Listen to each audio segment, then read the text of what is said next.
it. There you go. That's our first take. Right, do we need to do an intro for the video? I just want to make sure that you sound all right for my mics for starters. So if you can just sit there. She's just positioned it, and now you've moved it. No, because this is why I haven't got up. This is why I had to run around doing everything for me, because I'm positioned for the mic. Lady Kate. Oh yeah, Lady Muck. There we go.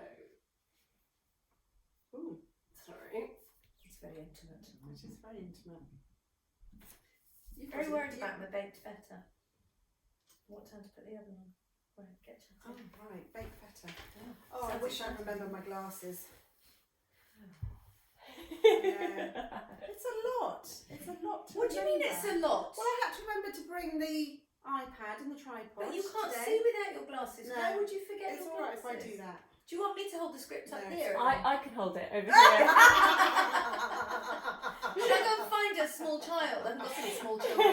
A large adult child to come and hold the script. Would you like the other one to fan you gently? Okay, how I've missed While you have a hot flush. How I've missed the KWS. And people wonder why we've been away for 5 months, because actually we can't stand each other.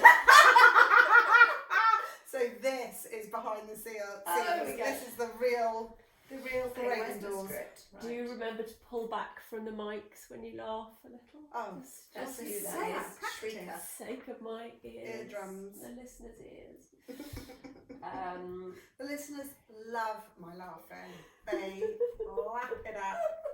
Is that a kitchen towel in our video shot? Because you might move. Yeah, it is. Oh. It is. No, that's real. That's Is that real. real? That's real, It's isn't real it? behind the scenes. Really That is. is. Yeah. Okay. As well as my space rocket. Yeah. It's Promise probably it was covered in tar. If I can find the switch, we'll turn it on for you. Right. Is everyone's phone off or No, in a because different I've got the room? script on or- it. I've got or it just on emote. airplane? I've got instructions saying emote. I don't know how to emote. What does emote You mean? do know how to emote. I think it's dangerous giving you the opportunity to emote. Oh, right, okay. I'll practice some emoting. That is your pleased to see me because it's been 5 months. Oh, that emote. Oh, I definitely can't do No, that. you don't think you can do that I don't one. know how to do that one. Oh, right. Okay. Start then. And we're back. This is very, very Yes. exciting. Very exciting. Are you excited? Really? Yeah. I am. It's because we've already been talking for 2 hours. Yeah. Save it. Save it for the it. recording. All right, go on then. Okay, save it, save it. Okay. When you're ready. Okay. Oh, it's me. I get the first line. Does that make you feel special? Yeah, does it? It really does. Like giving you a little boost. Yeah, You little must, boost you must already. be the producer's favourite. I am. I so know that. That's why I've given her my old t-shirt that I can no longer fit into, you see. So that I get the first line. I can be the favourite. Right, you ready to be quiet then? Yeah, Silent okay. for the talent.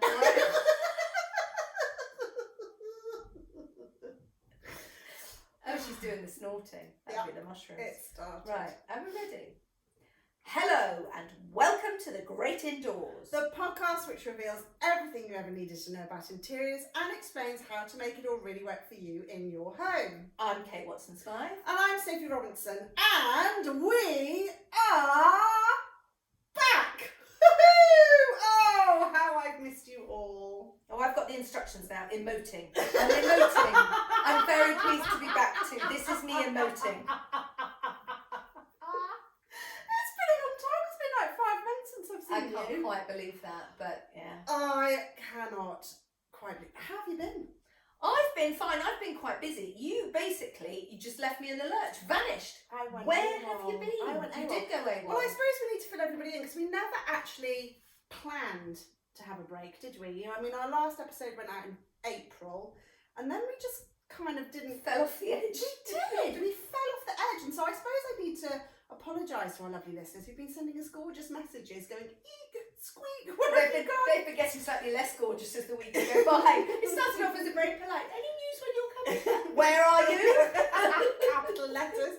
So yeah, we didn't plan to take this break. It kind of happened, and I suppose we've both taken a bit of break for different reasons. For me, I have taken a break from the podcast. I've taken a break from my Instagram. You've taken a break from your life. I've taken a break from the blog. And again, none of this is like, right, I'm intentionally giving myself 2 months off. I just kind of, I think my little light went out, Kate. I just kind of went, The pilot light went out and you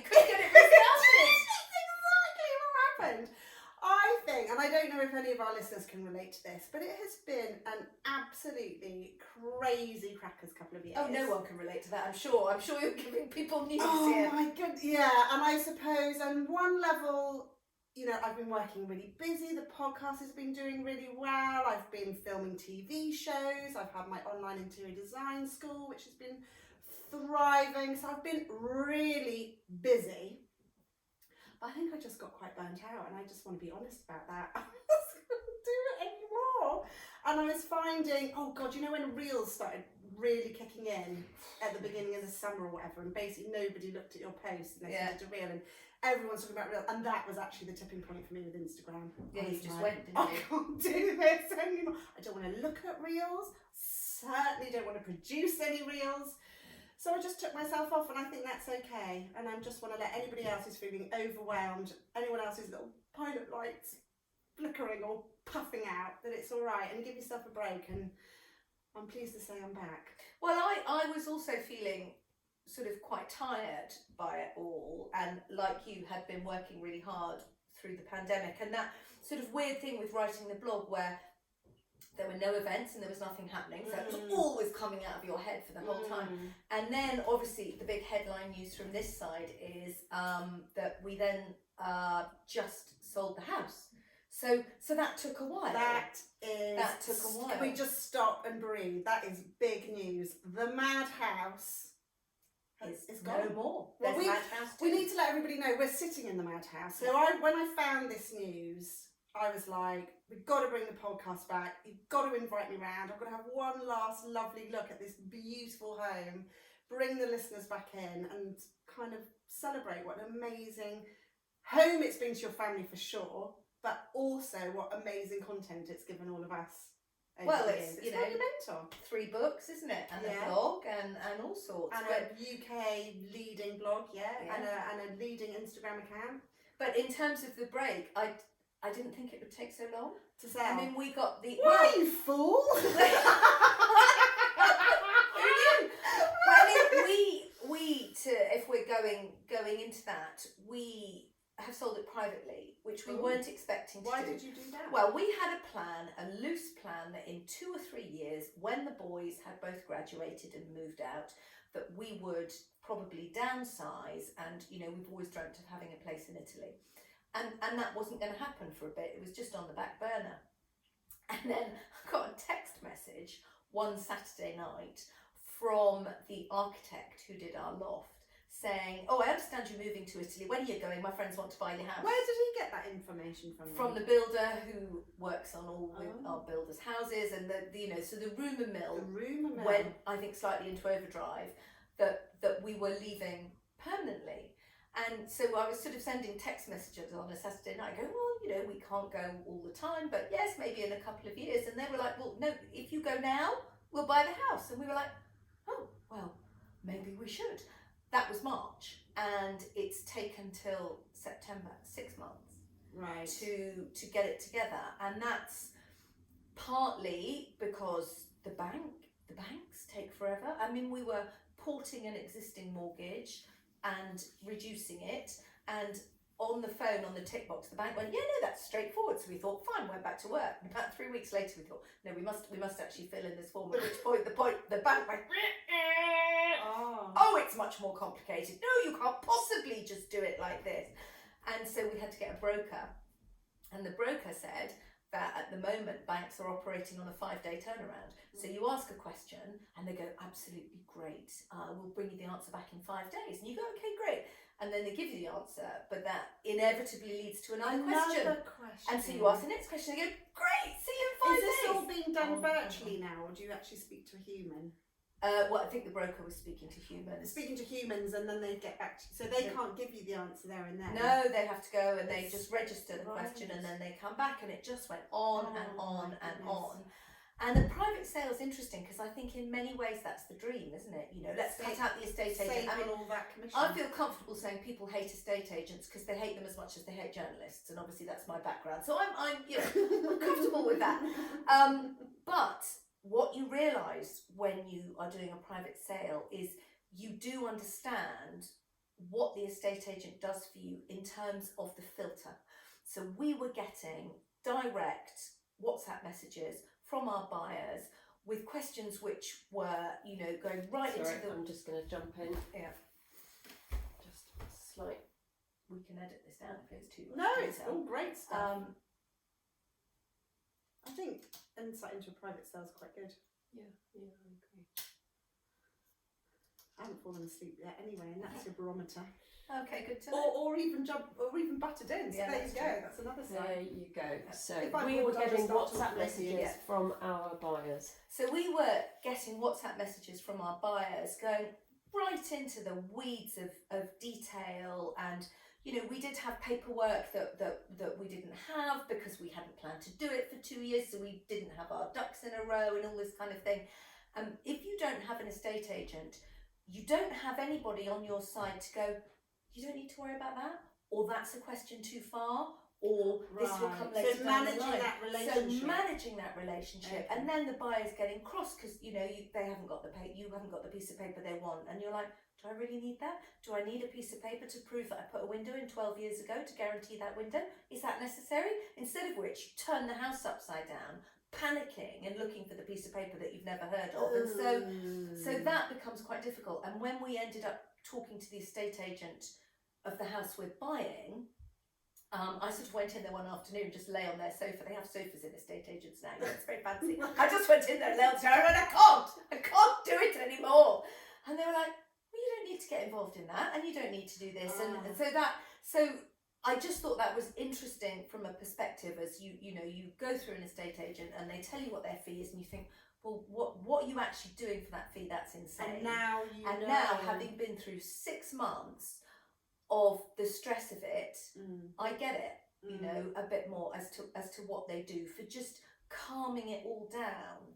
And I think keeping that communication, the communication going. I think it's probably not unfair to say that our sale got bad-tempered at points. Yeah, which they can often do with estate agents. Yes, quite exactly. Frankly. We had a very tense relationship with our vendor when we bought our house, and that was with an estate agent. But the estate agents are technically, I always feel, on the side of the seller, which would have been your side. Yes.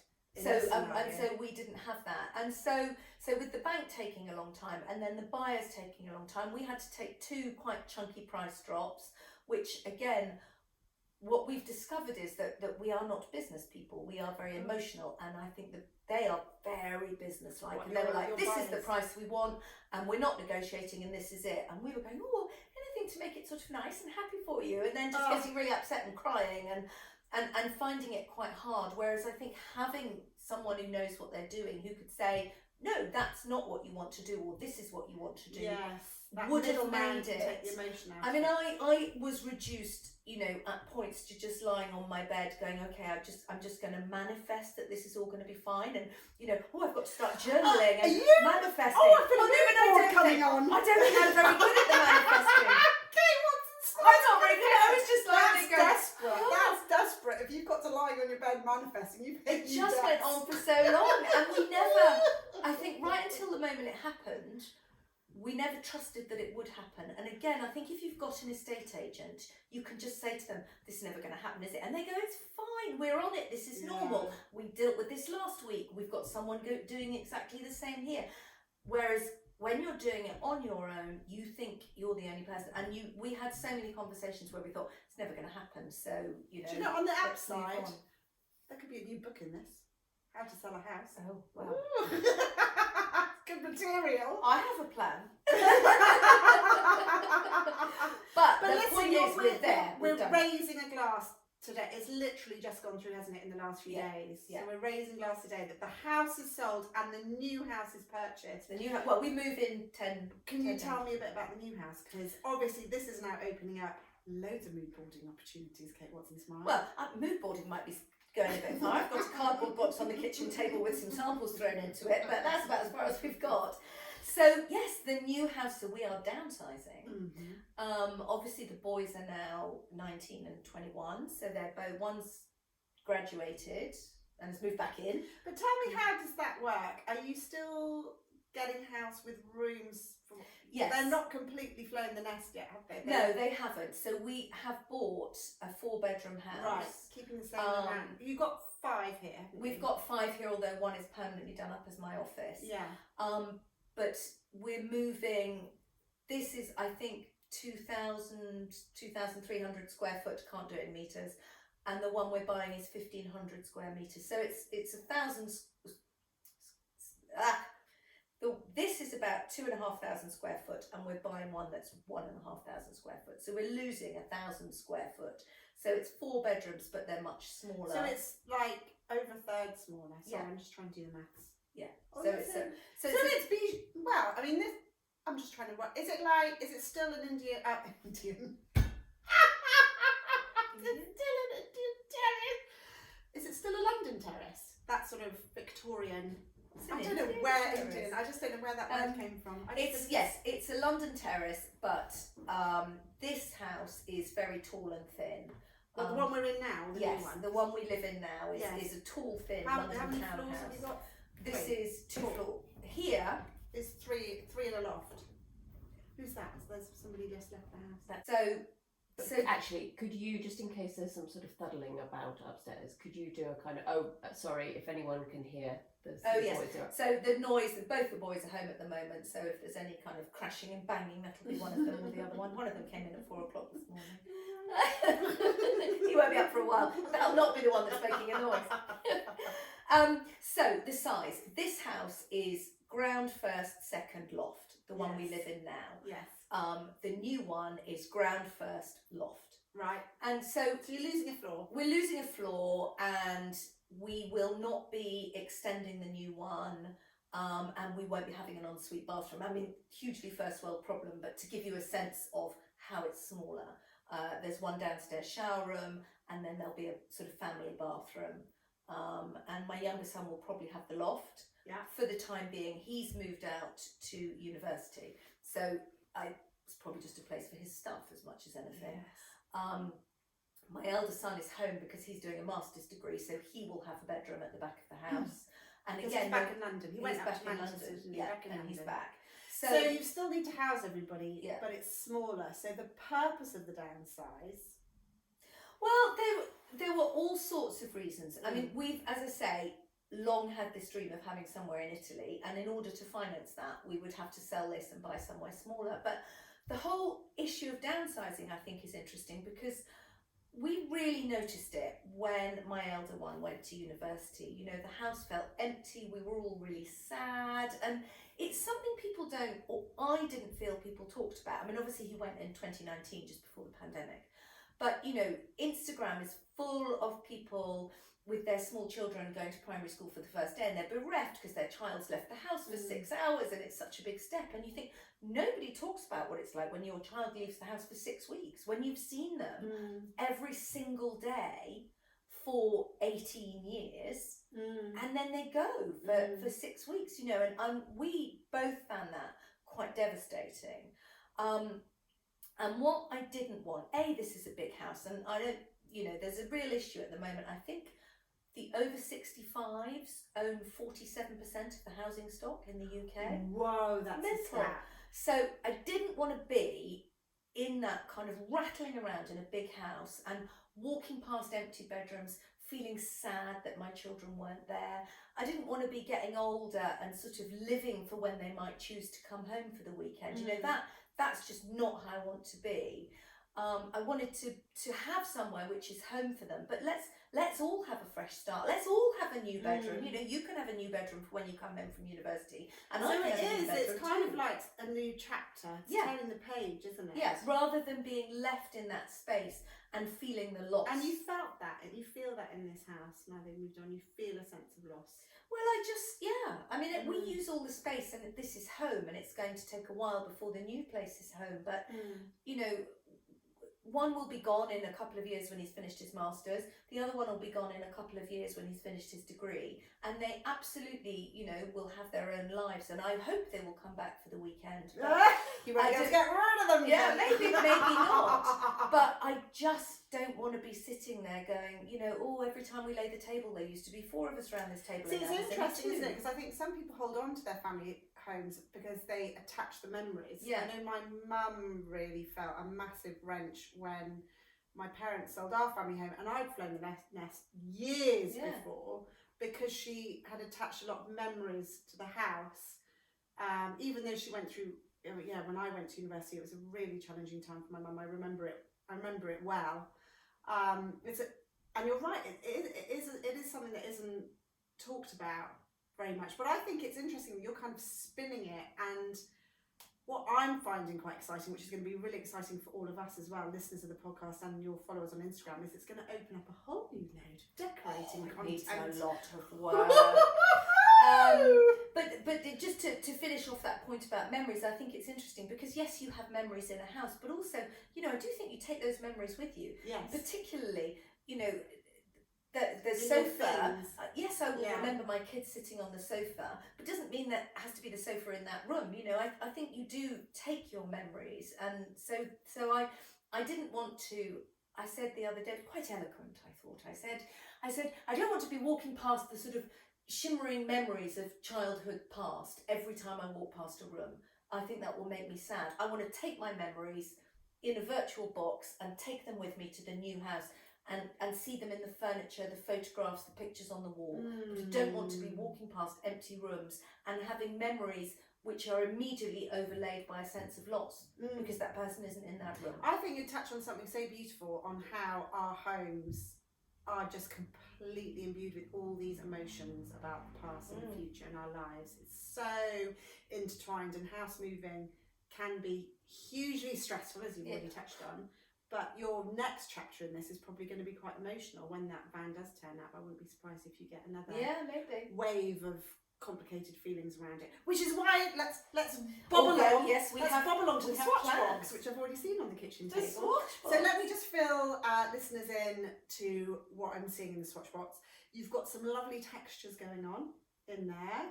More than I'm seeing here. You've got like sisal flooring samples, terracotta floor samples, copper as a metallic is in there, but it's still your lovely palette of kind of earthy neutrals. Yeah. Isn't it? There's sort of some nice chocolates, terracottas, and those sisally natural textures. So it looks like you're staying true to form with your colour palette. I think the colour palette is my colour palette, but I think I'll be using it differently. And it's interesting because I love the chocolate brown of this sitting room, which readers and listeners will be very familiar with. But I feel very much now that I want to go a bit lighter, very rich kind of creams and paler neutrals, but I might use the chocolate just on the skirting boards. Do you think it might be softer? Because you've got quite a lot of high contrast here. You've got very, very dark chocolate and then quite light cream. Yeah. You're going to go a bit more mid-tone? Is it going to be a bit more I don't... I mean, it's difficult, isn't it, with paint colours, because you have these ideas and then you get in there and discover that the light doesn't behave in the way you thought it was going to. And it's early days, right? And it's early days. But I think I'm basically thinking that the backdrop will be very sort of rich cream with accents of chocolate, and maybe the pink will go richer to a terracotta. Are you taking the pink through to the new? Well, it will depend on the pink and the space, because the other thing we're doing is this is a smaller house, and we're not doing that thing of building into the side return, or there is an extension, a slightly boxy extension on the back of the house. I don't want to knock that down just to build another extension. That seems to me to be a waste of resources, a waste of money. So we're very much going to take the footprint of the house and see what we can do with what already exists, which will be an interesting challenge. So you're going to use your money for decoration and sort of floors and finishes in kitchens rather than it needs new floors. I mean, I don't think it's been touched since at least 20 years. How? Possibly more. So it's going to need flooring. I don't think it needs rewiring, but all the walls will change, all the floors have to change. So there's, it's a big decorate. I want to put some walls back up. we need to replace the windows, so I'm going to change because it's smaller. One of my pet subjects is sliding doors. God, I love a sliding door. We're going to be sliding doors. Some pockets, some more sort of barn. But I think that's such a space saver. Will you have a library room like this one? Yes, there is now the similar situation with a sort of knock-through sitting room. So you know, because this is a very typical London terrace, isn't it? So are we going to see similar but smaller ideas in the new house? Weirdly, let's see. I think on the measurements, if they're accurate, and the photographs, let me tell you, have they been stretched? When I looked at the photographs, I thought, oh look, she's got a lovely big sofa there, so that's great, I'll put my sofa. When I went round, it was an armchair. And there was a window which I thought, honestly, there was a window I thought, well, we'll convert that into French doors, that'll be fine. And then I saw the window, and the window's like, I don't know, less than a metre wide. And you, on the pictures, you think, and then you start looking closely, and you think, oh, actually, that's a very wide seat. So are you going to be living in a bit of a building mess for a while? Well, I mean, it's kind of fine as it is, and as I say, we're ripping out the kitchens and the bathrooms. Yeah, the kitchens and the bathrooms will go. So that's quite an upheaval. Yeah, it's quite a lot of dust. There's quite a lot of dust, I know. But you forget dust. It's like childbirth. If you remembered the pain of childbirth, you wouldn't do it again. When you think about dust, you think, oh, how bad can it be? It's a bit of dust, and then you're in it and you remember the dust. So at the moment, I'm slightly in denial for the dust and the noise and the banging. Well, we're not. I mean, yes, we're replacing a kitchen and we'll be replacing bathrooms, so they'll be sort of chipping away at tiles and things. But structurally, there's not that much. As I say, I want to change this window into French doors, so that'll be knocking down a big wall and putting in steel. Bit of a, that's the only thing really. Yeah, but not going hard on builds. Not going hard on just everything. Yeah. Well, that's brilliant. Should we say because?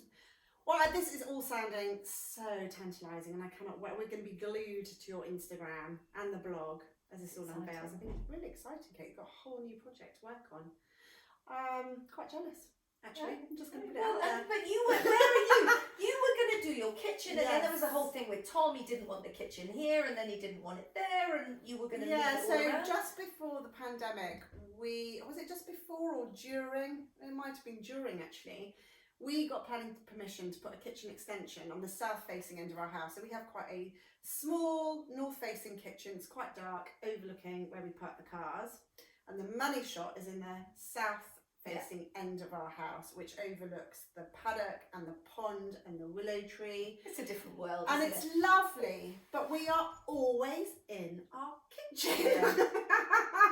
And the only time we're in our living room, which is down the south end of the house, is in the evenings. So, you know, it's never really worked. So it's great to get that planning permission. However, I'm lucky enough to be married to a builder who will do the building work. But it was quite big. Weren't you planning to do 2 stories and add another bedroom and a garage? I can't remember how, I think it's something like 8,000 feet. I mean, no, that's wrong, isn't it? Anyway, it's massive because we're going to do a kitchen, a workshop for Tom, a garage and a 5th bedroom. It was for that. We don't have to do the 5th bedroom, but I felt it kind of made sense if we're going to invest quite a lot of money doing extension to make our 4-bedroom house 5-bedroom. Well, and also if you've got that much space downstairs, there's a sort of expectation that you need another bedroom. Anyway, it's a big build, but we'd budgeted for it. It was all good, happy days. Tom had done the spreadsheet. He'd worked out how much everything was going to cost. You know what I'm going to say next. Basically, our budget's just been blown out of the water. That's it. Anybody who's got a build going on at the moment will know that it's incredibly challenging times. Builders no longer will give you a quote and a fixed price. They say, this is what we think it's going to cost this week, but we're not signing up to that, and you're going to have to move as the economy moves and the prices of materials move. So we're just sitting tight at the moment. We've got other things that are uncertain, and Tom's starting a new business and whatever. So it's just not the right time for us to be investing in an extension, and just be grateful for the lovely home that we already have. I think, you know, sometimes I really wanted my new kitchen. I do have to sit. But you've got that conservatory, so you just we have the conservatory, of which no one has ever seen on my Instagram or blog, because it's a bit of a horror. It's a PVC, 1980s, plastic conservatory, which because when we bought the property, we converted all the outbuildings into annex for my mum. We don't have any outbuildings. It was part of the extension, garage and a workshop. So all of Tom's tools are in the conservatory, and it's an absolute eyesore. So I've been patiently waiting all summer for him to build a shed to put his tools in. He's almost there. The insulation for the roof arrived this morning before. Does his tools need insulating? He wants it as a workshop, right, so he wants to be able to use it all. It's not just a storage space; it's somewhere for him. But I saw one of the program on the telly the other day talking exactly about these old conservatories and how that we all know they're a disaster. They're cold in winter and hot in summer. But apparently the thing to do which saves money and works is people are now putting a solid roof on it. Yes. So you keep the glass windows to a certain extent, but you just roof it. So it's an excellent idea. Can you do that? Yeah, you can absolutely do that. I feel probably at the moment our plans with our conservatory, we're going to pimp it. We're going to give it a makeover, with the view that we will eventually remove it and put so it's not worth putting. So well, you've got to sort of think about timelines. If we were going to not do it for maybe the next 5 to 10 years, yeah, maybe I would put a different roof on it. But I'm hoping things will settle down. So if you pimp it, yeah. So will it be a kitchen? No, it won't be a kitchen because it doesn't have any utilities in it. But it will be a room that we can use. It's off the living room. So I'm thinking of painting it. Yes, well you can do that because now. we already know that painted plastic looks kind of like wood. What are you going to paint it? Well, there we go. So I'm flick-flacking. I was thinking, well, green could be really nice because the garden's green and then it might sort of disappear against the green backdrop. But then I'm thinking a blue could be quite good. Like a nice. Well, that's your signature, isn't it? You are dressed head to foot in your signature blue so, today. I haven't mood boarded it yet, Kate. But you've not got a swatch box. I haven't got a swatch box. I can lend you a cardboard box. But it's coming, and I'm going to do new blinds because I think blinds will help insulate it. Well, and also keep the sun off if we have another. And then I'm going to move I've got a 3-metre dining table in my office, which is our dining room. We flip it between being a dining room and my office. Put that in the conservatory and have that as our dining room. Can I just say something? What? It's a small point. What? Do you know me? I'm all about the detail. Yeah. It's quite a long way to be kitchen. carrying a plate of pasta from the kitchen and then also downstairs, through the hall, down steps, across the sitting room. It is a long way. It'll be cold, that pasta. You'll need a hostess trolley! Bring back the hostess trolley! Absolutely, 100%. We 100% need a hostess trolley. Yeah, I mean, we use the kitchen, just me, Tom and Arthur when we're eating. But you're right, if we have people around, it is a walk. But that's what we've been doing anyway. Even in summer, we have to do the walk to the garden from the. I mean, the kitchen's just in completely the wrong place in my house, so it is frustrating. So you'll make a fabulous dining room. Fabulous dining room conservatory, full of light, off the living room. So from my living room, which again, with the beauty of Instagram camera angles, you never see the fact that off our living room is a pile of Tom's tools. What's the floor in the conservatory? It's just terracotta tiles. So you cover that in rugs. That'd be fine. It's got a radiator in it. Oh wow! So it's actually not it's not too bad. Double glazing, all of that, so it'll be fine. And then I might announce on this podcast because this is something else that I haven't told. Are we getting a scoop? You're getting a scoop. You're getting a scoop.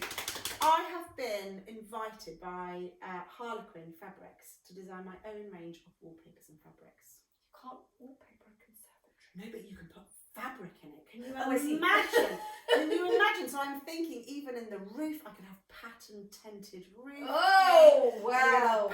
So this plastic 1980s conservatory, which I hate, going to be swathed in fabric, in pattern and colour. So it'll look like a tent. Like a very fancy. But it's going to be a colourful maximalist hangout. It's going to hurt my head again, isn't it? Your head again. Yeah, you'll hate it. But that's always my litmus test if I'm doing the right thing. Well, that's always slightly mine. How brown can I make my house so that you look at? I was quite surprised actually because when I showed you my little swatch box, I thought you'd go, "Oh God, it's really brown," and you went, "Oh no, it's really nice." Well, I must be doing it wrong then. I know, I like it because it is different to my taste, but you're much more into the warm palette and the textures, and it does feel lovely. It's just not for me, but that's okay. I'm excited about this tinted conservatory. So when's this going to start? Well, yeah, exactly. So it was supposed to be ready this summer. Because it's all about Tom clearing. He's got to get his tools out, and then it's a blank canvas. And then I can get in there, and I'll start showing people on Instagram the bare bones of it. And I think this is what we're doing. I feel a reel coming on. Are you going to do that thing where you stand in the conservatory and you throw a piece of wallpaper at the camera and then it's done? I am not. Are you not? I bet you do. No, I think it's also, you know, interestingly, this is what I think a lot of people are talking about, because I don't think I'm alone in having my big building plans thwarted by what's going on at the moment. And so, and also for anyone really who maybe had ideas to do an extension or move, and you know things have changed, is making good with what we've got. So I'm going to be making good with my plastic conservatory. This is what we're doing. As I say, you know, the kitchen in the new place is long and narrow with this boxy sort of utility room and shower room on the end. We're going to make and I've seen the plans, listeners, and ordinarily you would knock all that out. Yeah, you take it out and you build into the side return. But because we'll be in this house when we're older, I really want to keep the downstairs bathroom. You need a loo. Want a downstairs shower. And also, it's, you know, the utility room, we don't call it that anymore, do we? Call it the pantry. You better believe it's going to be gorgeous. I mean, there's an ongoing debate between myself and the mad husband about the sink skirts. They've been banned. Oh no, he's going to get on board, isn't he? He'll come. He's going to get. So the pantry's going to be Hold on a minute. You can back me up on this. I was going to have a sink skirt in my bathroom. Yeah. She was very anti. She was very anti. Well, like, she's been on a journey. I've been on a journey. Just proves how flexible I am, actually. But also, can I just point out, I now have a sink skirt in front of my washing machine, which I did for a campaign, and you don't have a sink skirt in your bathroom. No, I never got the sink skirt. You never got round to it.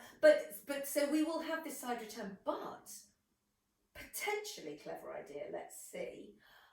We're going to put French doors in the side of the kitchen. That's the build work to open to the side return. And I saw this fabulous picture the other day of a rather beautiful sort of green conservatory greenhouse on the side of the house. That's my idea to paint the conservatory green. If you just nick that. I've just shown you the picture of mine, actually. But yours is going blue.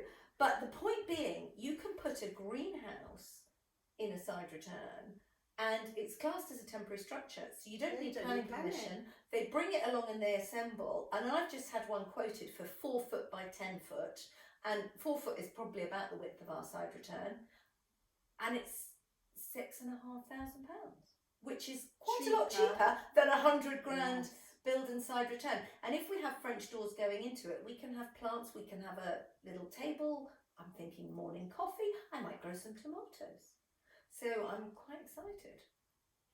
I mean, this is more than a house move. This is like a life-changing I won't grow tomatoes. That's literally what the mad husband said to me the other day. I looked at him, I went, are you insane? Are we still the same people? No, I mean, you know, maybe we'll get a plastic tomato plant. But I suddenly thought that if you need a bit of extra space in a way, that so back to the conservatory. It's something I'm toying with. We may not do it, but I'm very determined that, you know, I'm not doing a big build. Not doing a big build. No, this is making the space work with, you know, a bit of a tweak, a sliding door here, or, you know, an internal wall there. But this is not, you know, it's not SOS DIY, the big build. Well, I think this is interesting.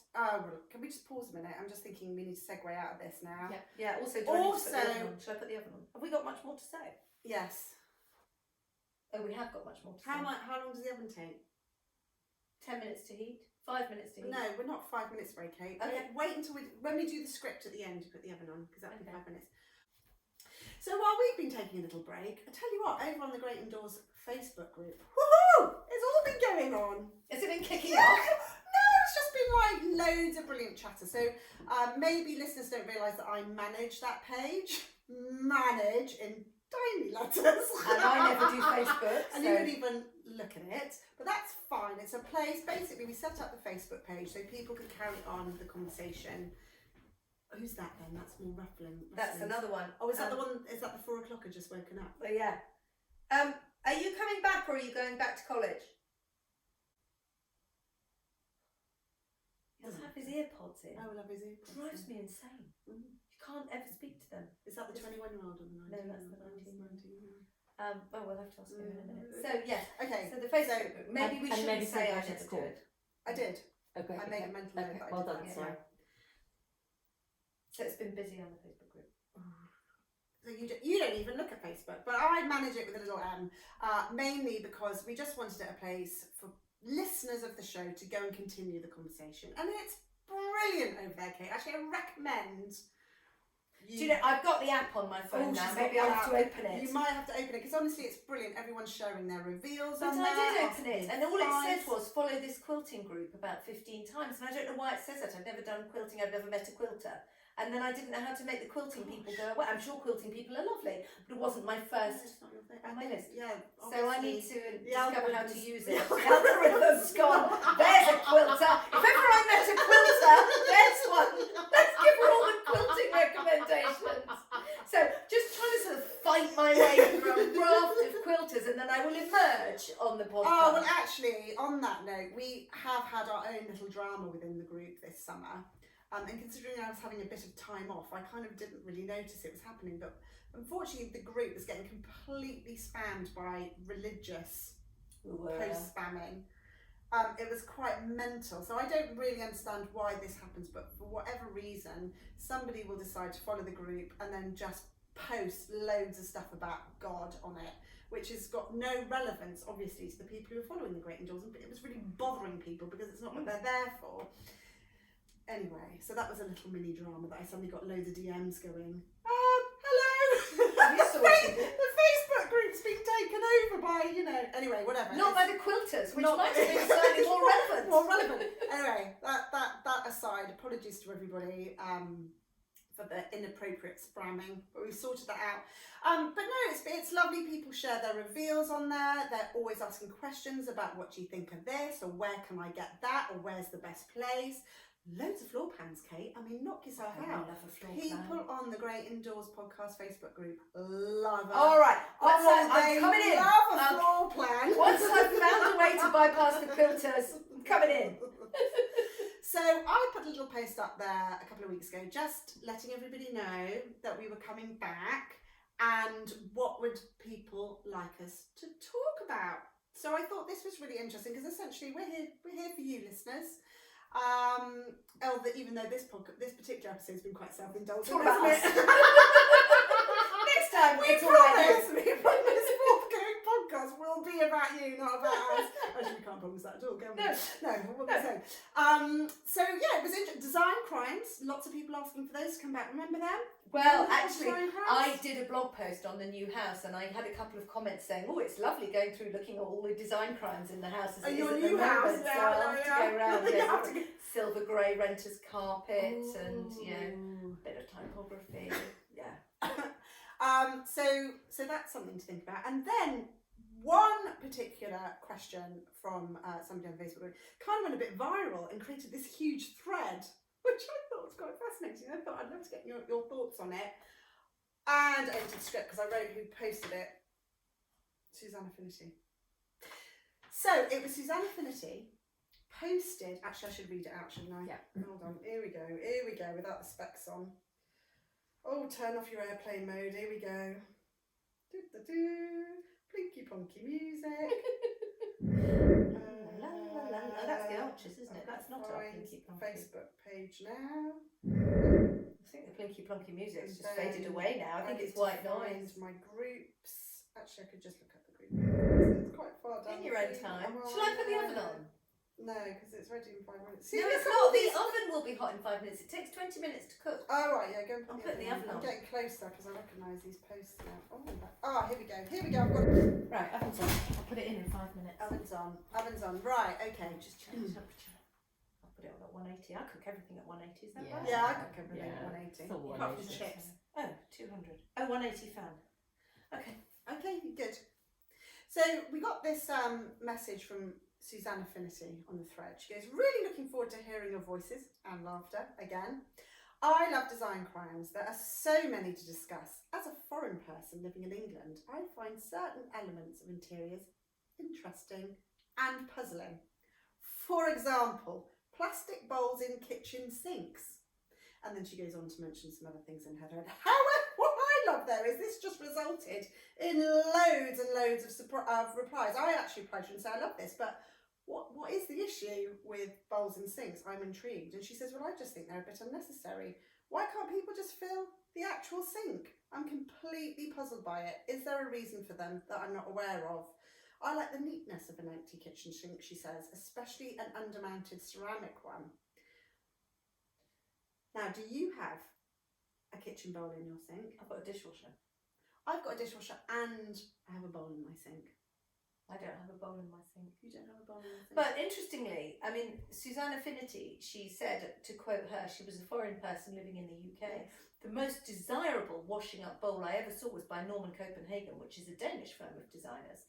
So, well, maybe she's not Danish, or maybe Norman Copenhagen thought, those mad Brits over there like a washing up bowl, I'll design one, but I wouldn't use one. I think Susanna's a stateside. I think somewhere I read that she's in the Midwest. But it's interesting because then quite a few other people chimed in. They said you don't get them in France. It's not a thing in France. You get a sticky mat that goes on the bottom of your sink in France, apparently. Yes. So I have one because I've got a ceramic Belfast sink and they're a nightmare for chipping ceramics and breaking glasses. So presumably the French sticky mat is to protect against chips. So to do the job of the bowl. So I primarily have it for that because otherwise everything does literally break. The other reason I have it is I have a double Belfast. And one bowl is for drying everything because we do all our pots and pans. I don't put my pots and pans in the dishwasher. So you pile them in the so they all get piled in the one sink, and then the other sink's washing up. And then when I want to tip out my coffee granules or empty a mug of half-drunk coffee or whatever, so you can do it into the small sink, or if you've only got one sink, you do it down the side of the bowl. Well, that's where I do it, in the gap on the side of the bowl. I'm gonna cough. So that's my reason, and lots of our readers, listeners, for doing it, are for people who've got ceramic bowls. But then there's some other reasons. Somebody states that in the 1970s, their gran used to then pour the washing up water on the vegetable patch. That's what I was going to say. My grandmother, actually, I look back on this kitchen, she had black and white flock wallpaper. In the kitchen? In the kitchen. Who did? My granny. And red Formica worktops. Love I mean, that. it was, Strong. it was quite cool. And then she had a cream old washing machine with a mangle. And we used to mangle the sheets through on a Monday morning, and we'd put them through the mangle, and someone would stand in the garden and take them through the window out. Wow. But she had obviously a red washing up bowl. And I absolutely think it was a water-saving thing. I mean, she used to pour it on the roses. I don't know what the roses thought of having filthy, greasy, cold washing up water thrown over them with detergent on it, but that's what she did. And my mother has a washing up bowl, and I just find now that she'll end up with, I think it's a water-saving thing, but then the water kind of, as the day goes on, gets sort of colder and nastier, and you think, well, if I'm going to wash this mug, I need some clean water. And then she's like, you're wasting water, don't use that. And you think, well, I don't know how clean that is now. So I don't know. You're not completely sold to using the same dishwater for the whole 24 for the whole hours. day. No. But it's interesting. I've literally never thought about why you would have a washing up bowl or not. I can't think, other than saving water, I can't think of a realistic reason. I get the French thing with the sticky mat, because that's so that if a plate slips out of your hand, perhaps it won't chip. But I don't know if that's why. The reason why I have a bowl is I find it easier to keep clean. So, I can just swill out the bowl quite easily, like give it a swill. Whereas with the sink that's fixed, you've got to like clean it and then get all the stuff out the plug. It's just quite like a rigmarole. Whereas I find my washing up bowl easier. I suppose, I've got a stainless steel sink. Stainless steel. That's a tongue twister. You got a stainless steel stink. My stink is quite stinky. My sink is stainless steel. I have a stainless steel sink, and the rain in Spain falls mainly on the plane. My sink, stainless steel, so it doesn't stain. Oh, it's a stainless steel sink that doesn't stain. She sells seashells on the seashore. And the plug has a little kind of catchy thing, so you catch all the gudge, and then you can pick that up and empty that into the bin. Yes. And And I've got a tap. Actually, the thing I love more than any of it is a tap with a hose on it that pulls out, so you can clean the angles and pull that round. Mm-hmm. So the thing is, where do you put the bowl when you're not using it, I'm because then always it sits using in the sink. Well, that is the and it gets downside. stuff sitting in it, and then you end up in my mother's situation with you've washed your hands in the kitchen sink, and the water from your washing hands goes into the bowl, which I suppose you can put on the geraniums later, but then that's water that's not very nice, then you're going to wash your glasses in it. It's all become quite common now. I have been on this planet for 55 and a half years, and I have never thought about washing up bowl, and now I mean, I might be up tonight. You can think of nothing else. Listen, join the Great Indoors Facebook group, because it's the same, Kate. That the messages are just streaming in. You on this very have topic. to, share your thoughts. Share your thoughts on washing up bowls, and indeed share your thoughts on everything. Because here we are, we're back. And no, I'm just segueing now. Well, I was going to go. It seemed like a good place to say go over to our blogs for information. So no, I think we come to that as we're wrapping up. Well, you better read the script.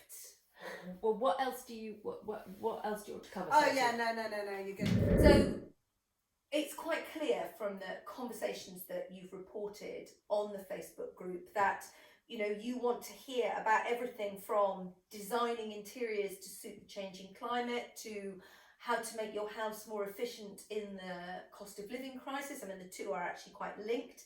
And also the strange cultural design quirks, like this washing up bowls and the British love affair with them. So let's add your comments there. And of course, I think in these continuing, changing, unprecedented times, we'll continue to bring the joy. We need the joy. A little bit of laughter, and share our love of interiors and how our homes can continue to be our happy places. So we'll be back very, very soon. But now, thanks to our producer, Kate Taylor of Feast Collective, and thanks so much to you for listening. And do tell all and sundry far and wide about the very exciting return of your favourite podcast. And we'll see you in the great indoors. Lovely. Cool. Really nice. Brilliant.